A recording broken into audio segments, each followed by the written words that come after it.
It's Friday night in October of 1993. And in Northern California, 3 junior high school girls are having a slumber party. Halloween is around the corner, and the girls have been trying on different costumes in preparation for the upcoming holiday. Within seconds, their lives will change forever.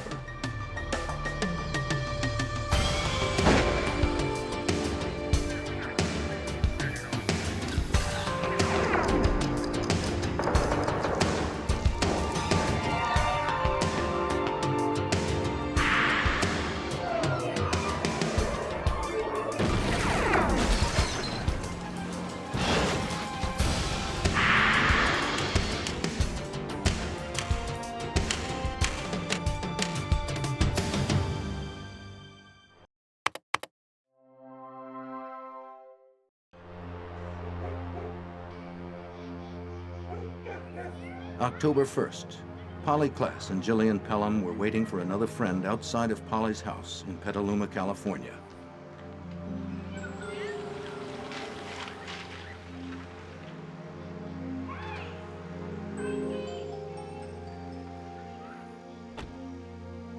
It was around 8:30 when Kate McLean and her mother showed up.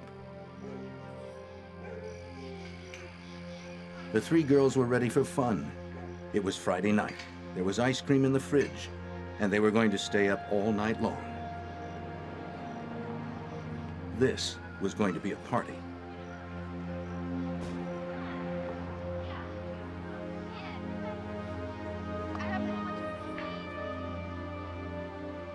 No one had any idea of the danger that lurked so close by.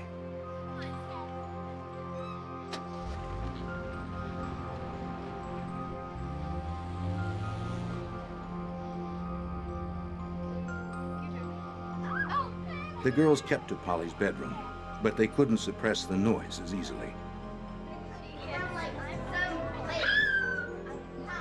At about 9:45, Polly's mother, Eve Nickel, looked in on the girls and asked them to keep it down. She was suffering a migraine headache and thought she'd turn in early.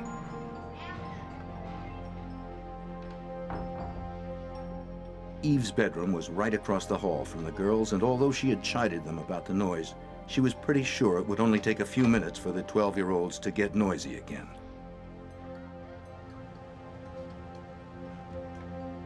Before going to bed, Eve took her prescription pills to block out all distractions and get her fast to sleep. Hold on, guys. The party continued on for almost an hour before the nightmare began. That was cute. Yeah. I'm gonna get the sleeping bags, okay? Okay. It was around 10:30 when the intruder entered the room. At first, Kate and Jillian thought it was a joke. Then they saw the knife.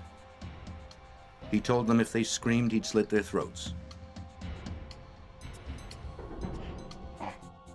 Whose house is this? Immediately, he tied them up and started asking questions. He wanted to know which girl lived there and who else was in the house. Polly spoke up. Keeping money around this place. The girls were terrified and crying. Is there anybody else home? And he assured them that he wasn't going to hurt anyone, that he was only there for money. I don't believe you. Yeah. Somebody else was supposed to be here. But when Polly told him where some cash was hidden in a jewelry box, he made no attempt to find it. He gagged the girls and took the cases off some pillows to use as hoods.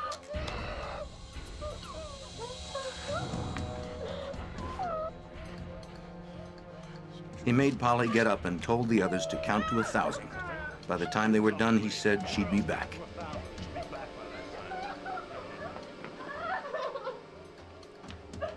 Then he took Polly Klaas and disappeared into the night.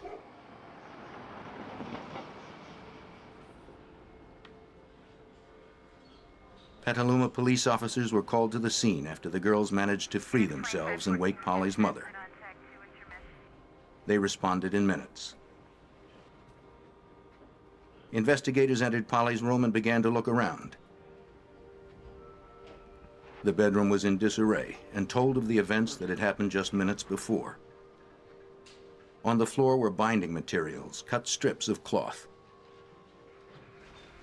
The cords from the Nintendo game had been cut, and a strap that was clipped from a purse lay on the floor.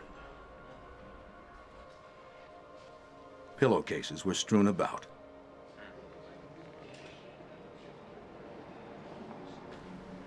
I know. What Petaluma Police Detective Mike Meese saw wasn't encouraging. I remember standing at the doorway to Polly's room and looking at these few bags of evidence that we had been able to collect and thinking that that was just such a pitiful amount. And I looked down at the rug and I talked to my partner, Larry Pelton, and said, let's take the rug. And he said, why? And I said, I don't know why, but let's just take the rug. We just don't have enough evidence. FBI. Police were in desperate need of assistance. Fortunately, help was on the way. After being contacted by the Klaas family, the Federal Bureau of Investigation offered its expertise. How about, have you all talked to the mother? Yes. Shortly after midnight, the FBI appeared at the house of Polly Klaas. Typically, the Bureau handles kidnappings, and with $800 a year to investigate, they have plenty of experience. You going to mug me? I'm not going to mug you. Is that gorgeous or what, eh? And I believe I can run a decent marathon. Thank you very much. Download Unveiling now. Because he was familiar with the community and experienced in kidnapping cases, Special Agent Ed Fryer became the lead investigator. But he knew something about this case was different. It had all the earmarks of a stranger abduction case because the statements from the two girls were consistent.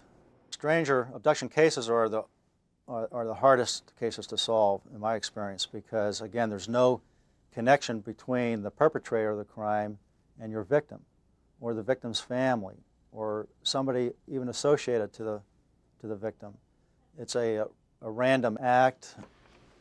Surprisingly, a vast majority of kidnappings involved disgruntled family members.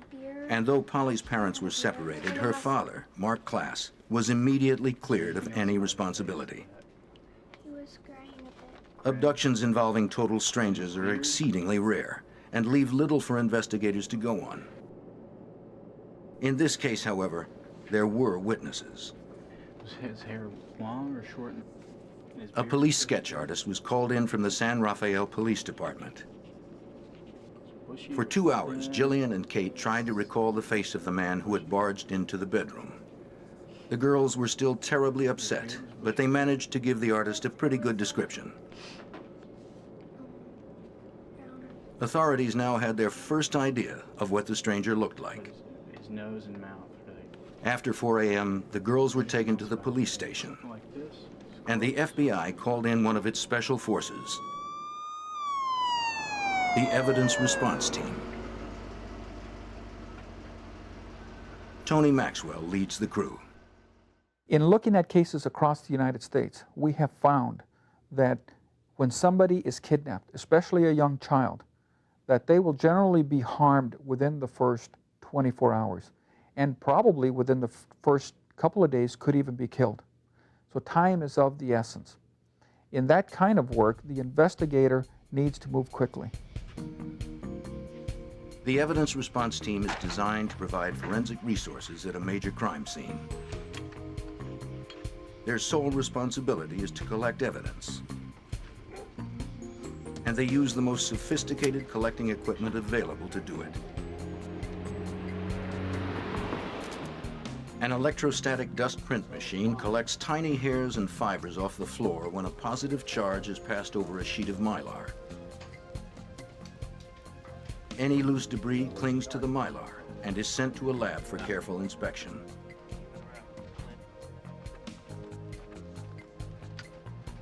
Although the police department had already dusted for fingerprints, they had come up with nothing particularly promising.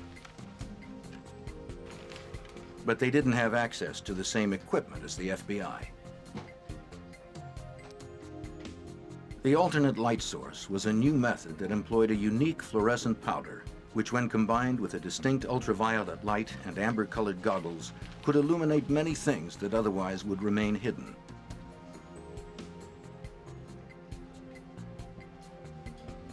The team found 4 dozen fingerprints the police were unable to see using conventional equipment. But even those were of no use. They were attributed to family and friends. After hours of meticulous searching, something finally turned up. Hey, we're still working on it. Do you have anything? Yeah, I have some ridge detail in the bedpost here. It looks like it's pretty good ridge detail. A palm print that at the outset seemed like the first real piece of forensic evidence left behind at the scene. That palm print was found on the bed, on a crossbar of a bed, where he apparently put his hand up for just a second to lean on it, perhaps to support himself as he was grabbing something. And with the alternate light source and the fluorescent fingerprint work that we did, we were able to see it, collect it, and then gather that for the laboratory.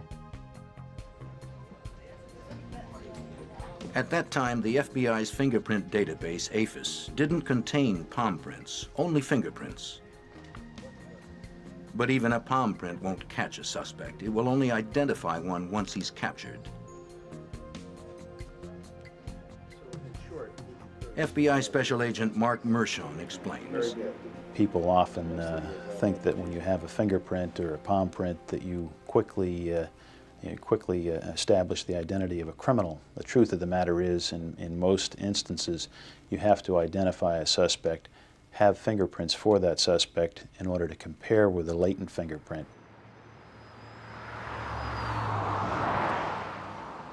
The hunt for the suspect prompted authorities to cover Polly's neighborhood inch by inch. By dawn, more than 100 agents and officers had begun a 24-hour search for Polly and her abductor. Helicopters and bloodhounds had been called out, and an all-points bulletin was issued by local authorities and the FBI. Systematically, the authorities searched every house in the neighborhood.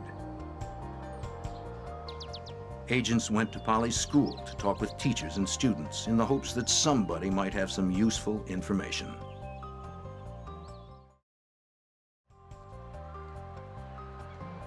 Investigators canvassed the neighborhood in pairs, asking if anyone had seen anything suspicious that night. One by one, they interviewed all of Polly's neighbors. Several people recalled seeing a stranger around the neighborhood that fit the description given by the girls. Thomas Georges and his friends were on their way to the video store at around 9 o'clock that night when he noticed a stranger standing in the shadows in front of Polly's house. Thomas knew everyone in his neighborhood, but he had never seen this man before. Returning home a few minutes later, the boys saw that the stranger was still there. The description Thomas gave to the authorities matched the suspect they were looking for.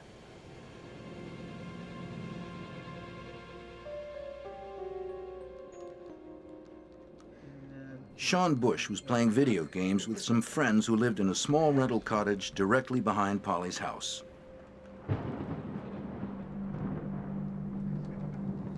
It was about 10:30 when Sean happened to glance out the window.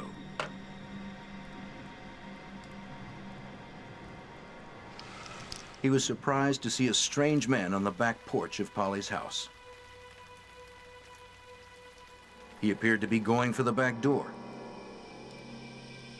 His description of the man also fit that of the suspect.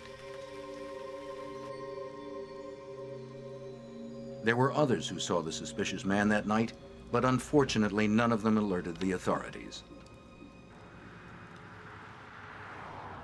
As Petaluma Police Chief Patrick Parks explains, time was working against them.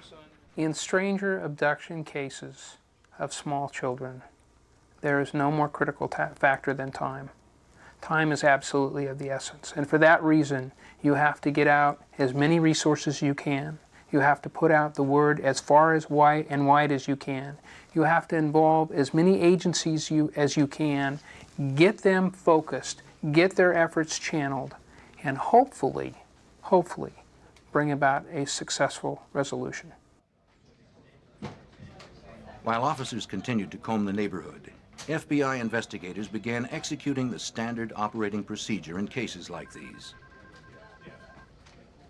After eliminating family and friends as suspects, they focused on ex-cons who were registered as sexual offenders throughout Sonoma County.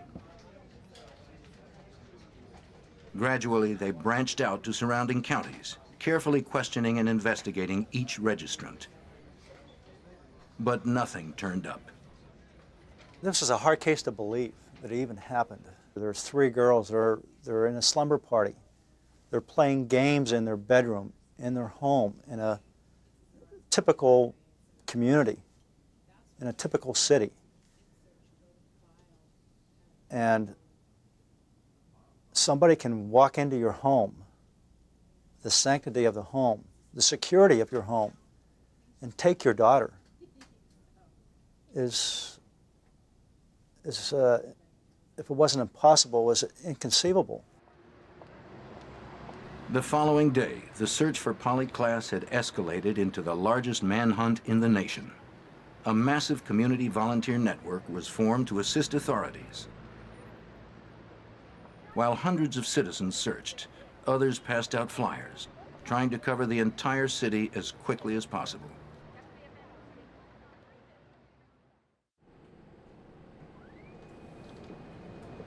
Back at the FBI's Trace Evidence Lab in Washington, D.C., forensic expert Chris Allen was carefully surveying the items collected from Polly's house. I noticed that in untying the pieces of bindings, the thin nylon strips of bindings that were used to tie up Polly's girlfriends, that they had jagged edges to them. And I was able to line them up perfectly so that I was able to determine that these all came from one piece of cloth originally, and it was a piece of cloth like a lady's nightgown or a slip material. Other pieces of evidence found in Polly's room were not so easy to classify. Tiny fibers collected with the electrostatic dust print machine proved to be a challenge to identify. After painstaking examination and comparison, Allen concluded that they had come from the interior carpet of an automobile. Eliminating the cars that could be accounted for at Polly's house, Allen suspected that these carpet fibers were most likely from the kidnapper's car.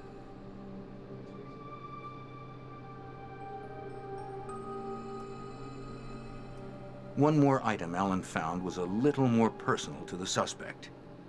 I found in the vacuuming of the area rug that was in Polly's bedroom that she was playing on with her girlfriends, a dark brown, forcibly removed head hair. And I say forcibly removed because it had a 3 or 4 millimeter root sheath on it, actually skin material that comes out of the scalp when the hair is forcibly pulled or yanked out. If Polly had pulled a hair out of the suspect's head, it was evident that she didn't go without a struggle. But even a hair with DNA evidence couldn't bring investigators any closer to finding a suspect.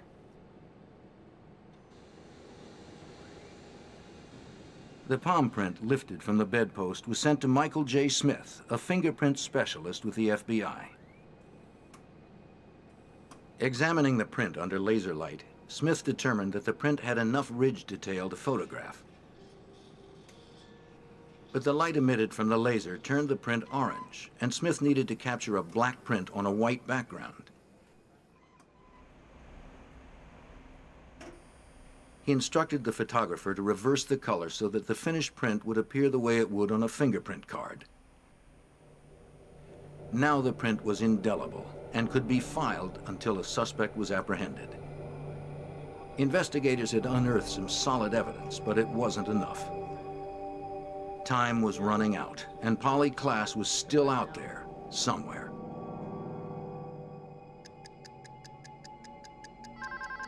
"48 hours after the abduction of Polly Klaas, her father, Mark, got a call. Polly? It sounded like Polly. Okay, honey. She told her father that she was in a hotel room somewhere, and that her abductor had stepped out for a moment. Tell me where you are. Polly! Then the Polly. line went dead. It offered the first glimmer of hope. But unfortunately, since Mark's line wasn't set up for a trace, Detective Fryer, all please. authorities could do was wait for another call.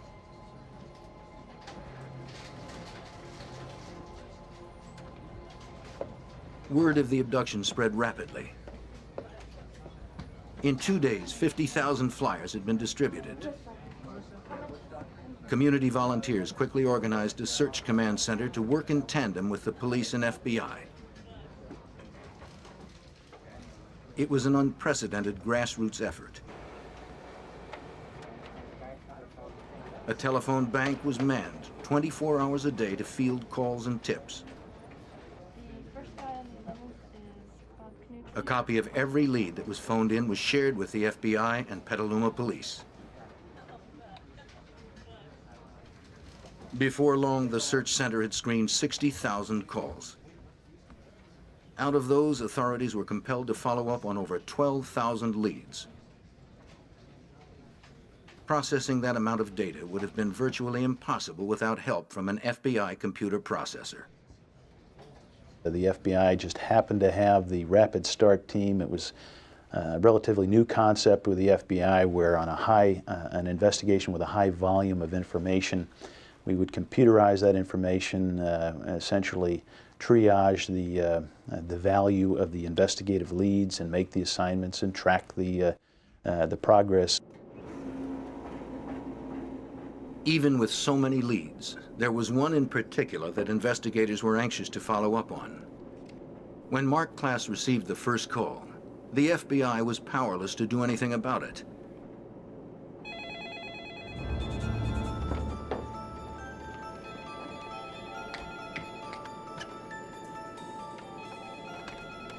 The second time she called, they were ready. Hello.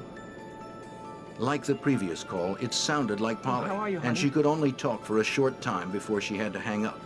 Where are you? But it was long enough for authorities to make a trace. Polly.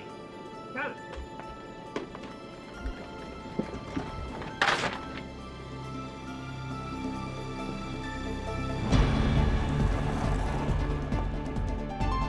The FBI had traced the call to a house 30 miles away. There hadn't been enough time to collect an army of agents. The job would have to be handled by a few.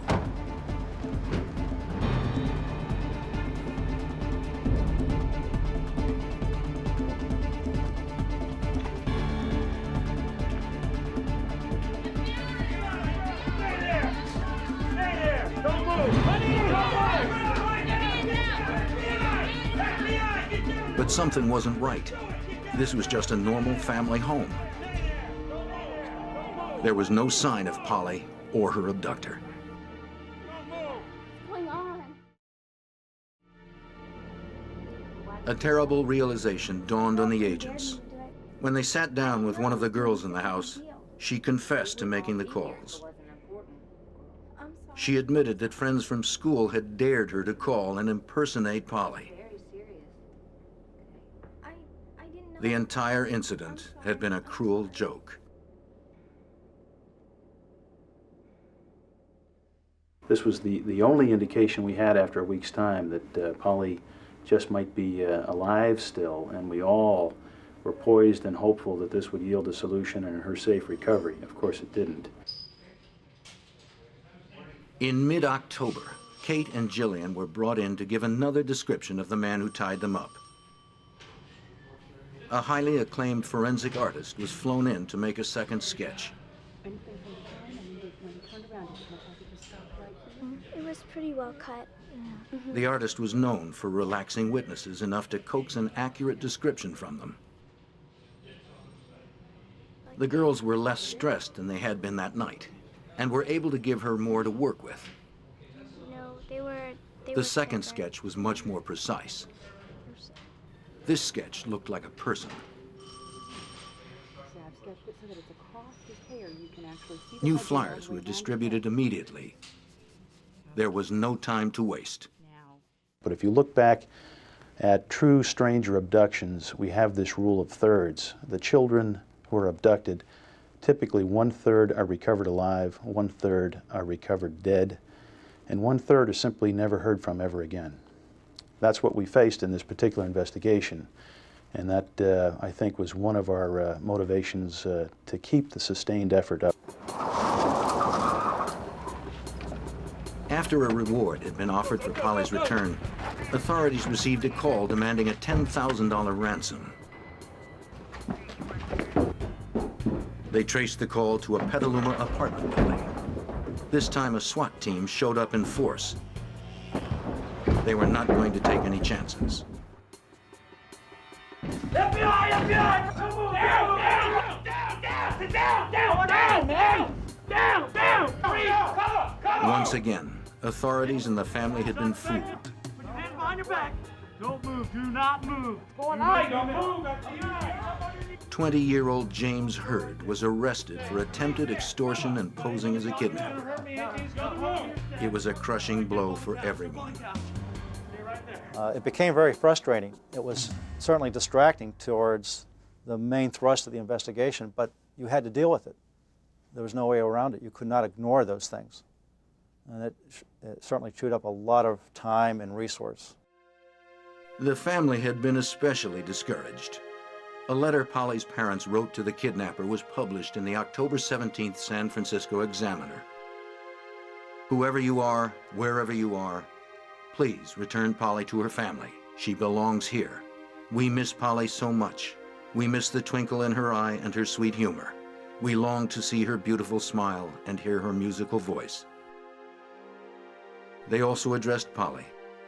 Our darling, if you can read this, please know that your mommy and daddy love you so much, and we will continue to search for you until we can hold you safely in our loving arms again. I don't think I ever lost hope. So I had numerous contacts with Mark Klaas, with Eve, with members of the family, and that was a question posed to me many times. And my response was no. We have not lost hope. We will not lose hope. Across the country, people wanted to see Polly brought home. Banners sprang up, and Americans began a candlelight vigil. Thousands donned ribbons of lavender, Polly's favorite color, to show their support of the search. We conducted searches during the day, during the night. We had a 24-hour operation going. We conducted searches sunny days, on foggy days, rainy nights. Whenever the information came in, we reacted to that because in a case like this, physical evidence is crucial. The search never stopped. The Navy and search and rescue experts joined the thousands of volunteers who were constantly looking. Police and volunteer task forces worked tirelessly. But it would be nearly 2 months before anything broke.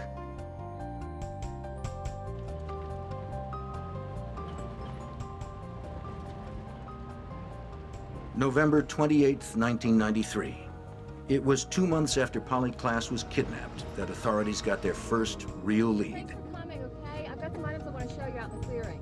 In Sonoma County, a sheriff's deputy was called out to the house of Dana Jaffe.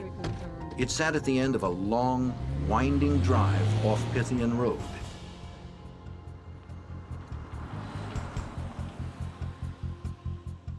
Dana had been out inspecting her property when she noticed something unusual and thought it might be of use to investigators. She led the deputy through a densely wooded area to a clearing just a few yards from the long, winding drive to her house. Scattered in the woods were a few items that seemed somewhat suspicious.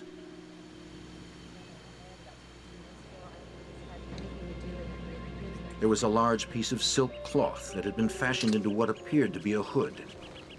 A couple of strips of packing tape were on the ground. Yeah, it was about 2 months ago. A pair of young girl's tights had been tied into a knot, and human hair was entangled in the knot. Other debris surrounded the area.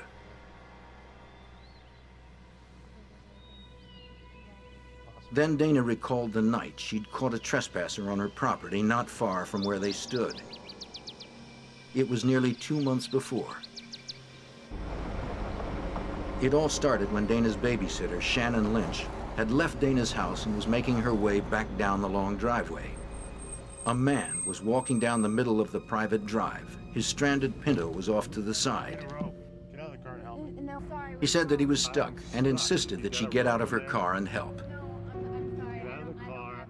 He also wanted to know what was up the drive. Come on, just get out of the car. But Shannon immediately sensed something wasn't right. Somebody's up that hill. Is there anybody out there? She'd later describe him as looking like a wild man. She drove on, leaving him there, determined to get to a phone.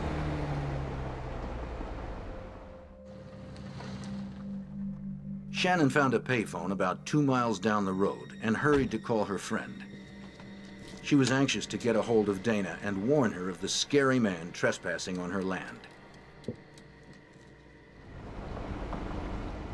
Dana didn't waste any time. She grabbed her daughter and a baseball bat and took off down the hill. She saw the car, like Shannon had said, but the strange man was nowhere in sight. She continued down into town and called the police.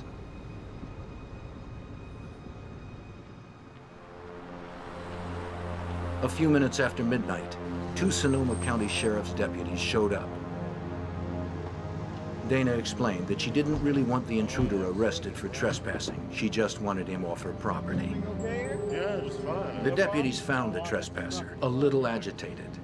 There was alcohol on his breath, and he was sweating profusely.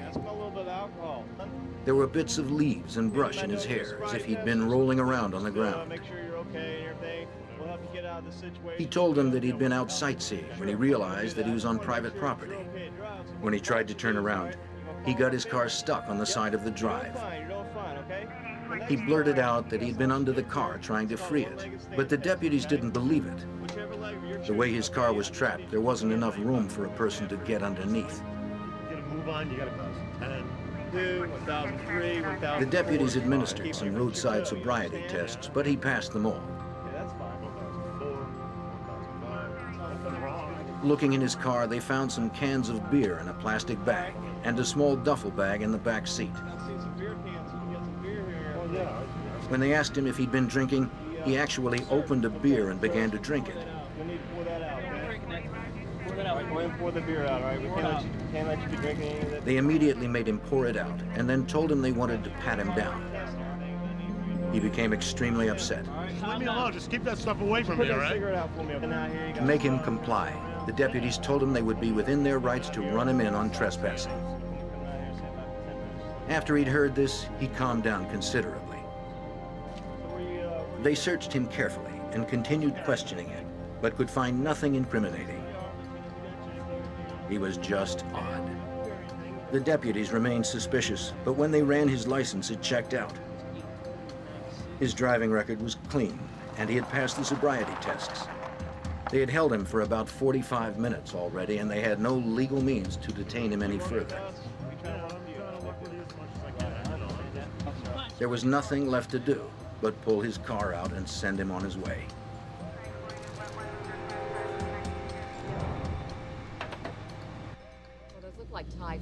That had been 2 months ago, the same night that Polly Klaas had been abducted.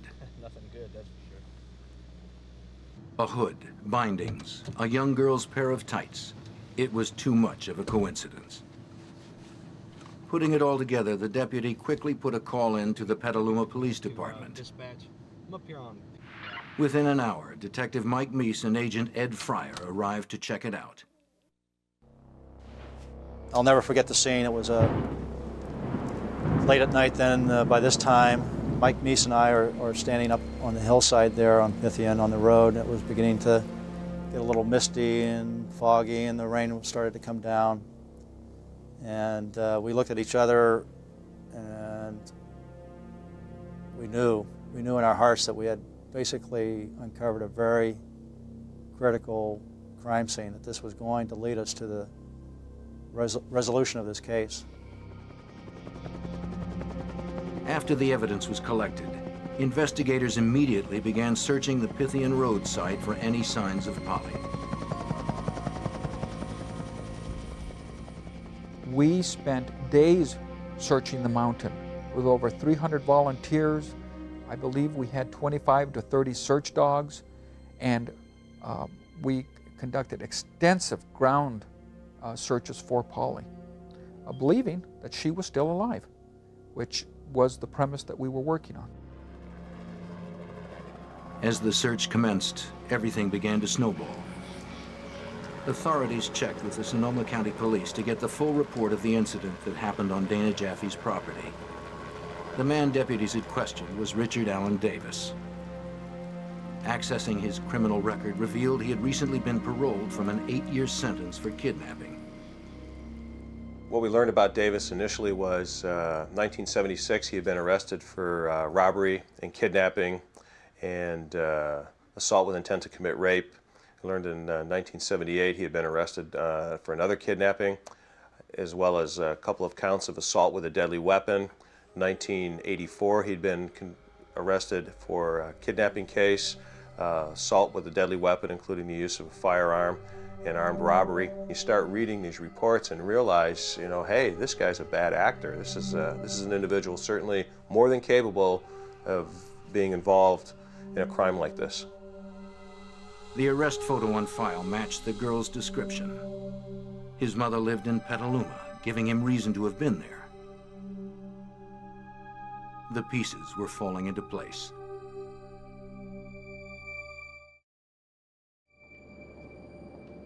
The items discovered near Pythian Road were immediately flown to forensic specialist Chris Allen in Washington. Of the most interest was a strip of cloth that was found in the woods. Allen was quickly able to confirm what detectives had suspected. Essentially what we're trying to do is establish whether or not the cut edges would line up or match. The middle strips represent the fabric that was found at Polly's bedroom, which were used to bind Polly's girlfriends. Subsequently, on the second submission, we received the cloth that was found at the Pythian Road site. These all fit together like a puzzle with the edges and the pieces of fabric matching up end to end. The strips meant more than likely Polly Klaas had been out at Dana Jaffe's after her abduction. Without a doubt, Richard Allen Davis had been there too. Though it wasn't enough to arrest Davis for kidnapping, detectives felt if they could just get him in custody, they could quickly gather the evidence they needed to tie him to Polly's disappearance. Everything else fell away, and we focused on what we had with Mr. Davis, what happened out there at Pythian Road, and what we were going to do next. When investigators discovered Davis had an outstanding warrant for breaking parole and DUI, they decided to bring him in. But he wasn't at home when they arrived. Then a deputy sheriff who was securing a perimeter around the area stopped a van. At the wheel was Richard Allen Davis.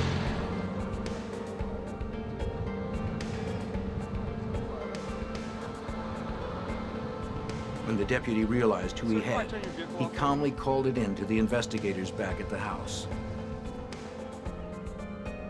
Is there a problem, officer? No, sir. Just sit tight, okay?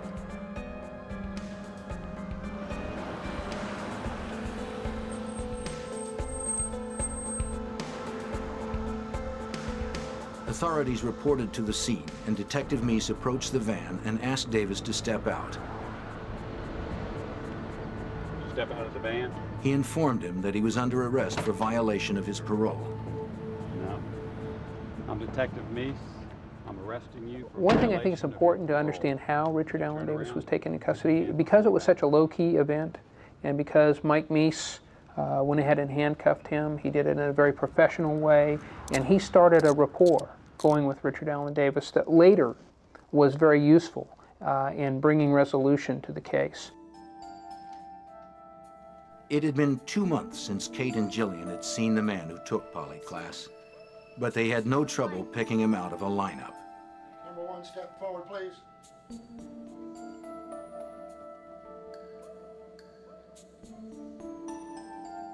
Even without the beard, his was a face they could never forget. Number one, step back, please. Though he'd been arrested for parole violation, Davis was questioned about the kidnapping. He vehemently denied any involvement. But authorities let Davis know that if he wanted to talk, the door was open. So I took Davis into the hallway and I told him, I said, hey, look, what you need to know is we've got all the physical evidence it takes to make this case. And all you're looking at is a kidnapping right now. So if you want to talk about it, you got to let me know. And he made a non-committal response, didn't want to talk. And I remember patting my pockets looking for a business card, didn't have a business card with me. And I said, you know, I'm going to leave my name and number with those guys, meaning the correctional deputies. And if you ever want to talk about it, you know, give me a call. Back at the FBI latent fingerprint lab, Mike Smith was comparing the palm print found in Polly's bedroom with one that had been taken from Davis since his arrest. This was a crucial piece of evidence. Matching the two prints would undoubtedly link Davis to the abduction. After careful examination, the results were called in to Agent Fryer.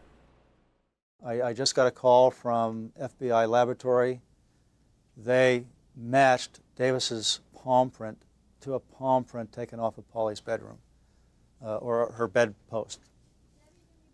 It was again one of those moments where there's butterflies in my stomach. Again, realized that this was really very powerful evidence. So I hung up the phone, and again there was a lot of noise and commotion in the command post. I stood up and I asked everybody, "Can I have your attention, please? Can I have quiet for a moment?" I said, we just got confirmation from our laboratory that we've matched this palm print taken from the bedroom to Davis. We can place him in the bedroom. And there was just a huge cheer from everybody. Papers were flying. It was just great news to everybody. This is it. It's concrete. He was in her bedroom. We can prove it. We had him nailed down.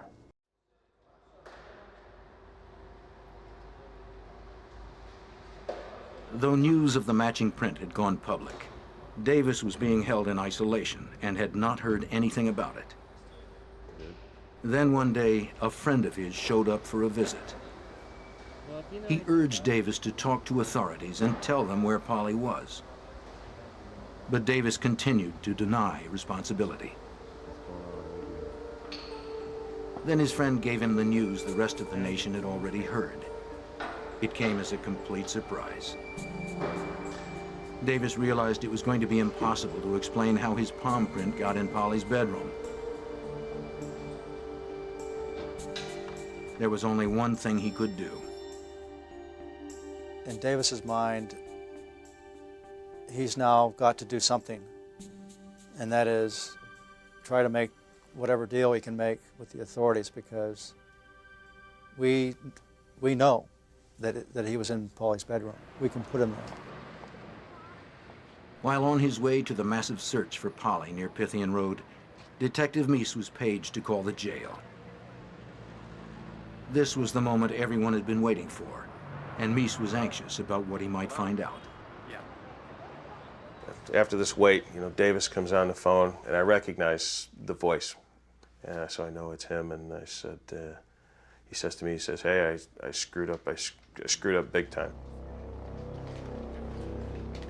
Detective Meese and Special Agent Larry Taylor met with Davis in the interrogation room, where Davis related the details of the night of October 1st. Though he was living in something like a halfway house, he had applied for an overnight pass to go visit his mother in Petaluma. Unable to find her house, he had a few beers and walked the streets of Polly's neighborhood. At one point, he was stopped by a man who wanted to sell him some marijuana. He decided to go ahead and buy the joint.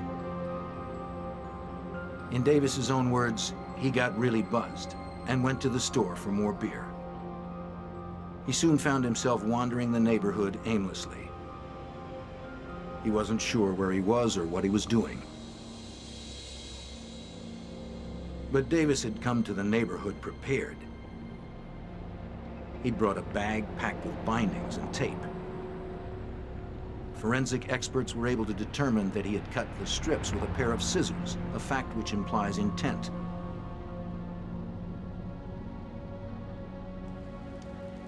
Then Davis said he randomly picked a house on the street and crawled into an open window. He remembered hearing TV voices and said he may have picked up a knife from the kitchen. He said he didn't remember anything after that. He claimed the next thing he knew, he was driving in his car and was surprised to find a young girl sitting next to him. She was complaining that her hands were tingling. According to Davis, he adjusted the straps for her and drove around wondering what he had done and what he should do next.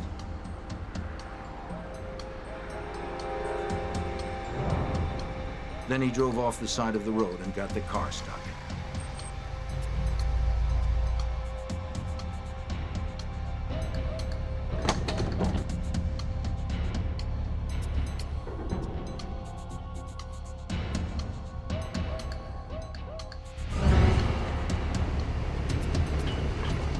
Once he realized he was stuck for good, he says he got Polly out of the car and carried her up a steep embankment about 30 yards away. Get out of the car! He planned to leave her in the darkness until he could figure out a way to free the car.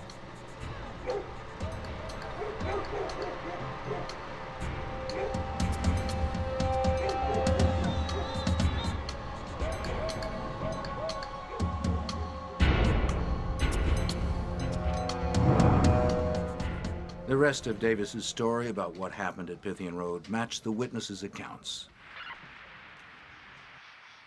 At the time of the incident, the bulletin about Polly's abduction was just going out over police radios. But the deputies were tuned to a different frequency and would not have heard it even if they had been in their cars. They ran his license, but the equipment they had at that time was only able to give a cursory printout of Davis' driving record. It couldn't generate his criminal record. They found nothing they could hold him on. What I want you to do is, all right, I'm gonna follow my finger. Davis recalled how the deputies pulled his car out and escorted him to the main highway. But he claims that he waited for 15 or 30 minutes and returned to the site to find Polly. Then he just drove around. At some point, he realized he had to get rid of her.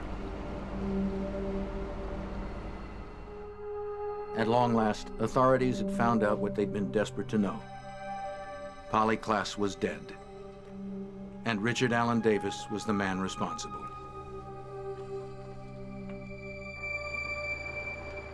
Davis agreed to take them to the site in a deserted area of Cloverdale where he had left the body.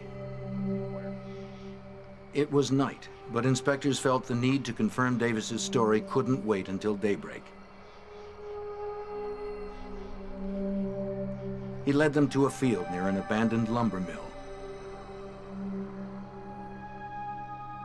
Out in the field, under some boards, investigators found the body of Polly Klaas.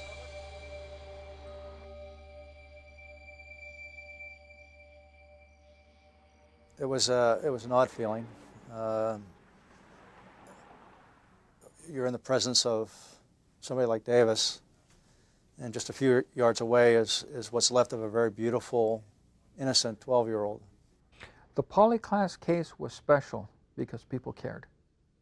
Because the whole community stepped forward and said, this is the last child you're going to take, and that this is our child, and that we are going to go out and look for her until we find her. The case wouldn't come to trial until 1996. But after 10 weeks in the courtroom, a jury found Davis guilty on 10 counts, including kidnapping, robbery, burglary, murder, and attempting to commit a lewd act on a child. The latter charge Davis continued to deny during the entire trial. Investigators strongly believed that despite Davis's testimony, Polly was already dead at the time deputies helped him with his car. He was sentenced to death and continues to sit on death row at San Quentin Prison.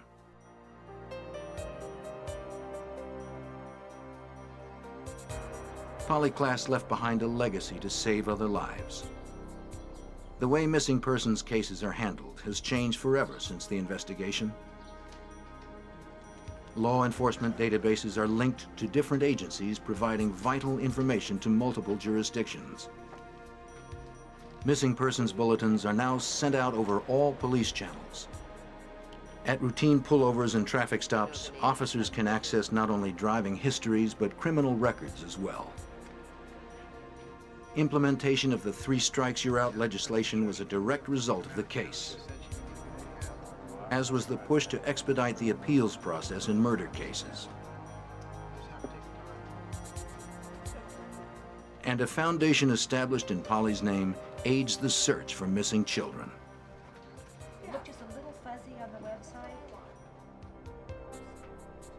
Involvement of the FBI was critical to bringing resolution to this case. Had they not come in and gotten involved early on, it's doubtful we would ever have had resolution, or certainly that it would have been as quickly as it was, even though it seemed like a long time.